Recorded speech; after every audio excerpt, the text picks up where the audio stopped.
ధన్యవాదాలు నిర్వహిస్తున్నాము.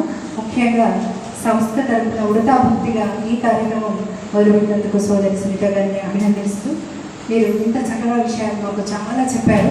మేము అంటే కార్యక్రమం మొదలవ్వడం కొంచెం ఆలస్యమైంది కాబట్టి, లేకుంటే అసలు మేము ఇంకా ఇంకా ఈ రామకథ శ్రవణంలో పరిసరాలే మర్చిపోతున్నాం. తెల్లవారితే శ్రీరామనవమి, సాక్షాత్తు ఆ లక్ష్మణ స్వామి వచ్చి రాముడి గురించి చెప్తుంటే వినకుండా ఉంటాము. ఇంకా ఏంటంటే తేనె సోమ నోరు తీయనగదు, ఆ తేనెను సేవించి చెప్తున్నారు. మరి ఆనాడు మొన్న చెప్పిన రాశారు, తోటి స్త్రీగా ఆ మొన్న రాసినందుకు నిజంగా మా జన్మ ధన్యమైందని చెప్పాలి మరొకసారి.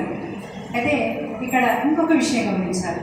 ఇప్పుడు మొళ్ళ గురించి మరి మాట్లాడడానికి ఈరోజు అతిథులు మన ఎదురు రాజేశ్వరి గారు ఉన్నారు.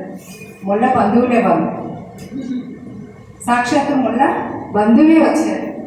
ఒక్కసారి ముందుగా మన లక్ష్మణరావు సార్కి ఒక్కసారి చప్పట్లు కొట్టి మేడంని ఆహ్వానించారు. ధన్యవాదాలు సార్. మీకు అర్థమైందనుకుంటా.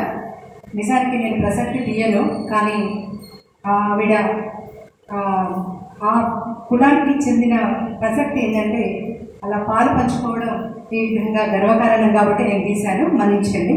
ఇప్పుడు మేడం గారిని మాట్లాడుతుంది.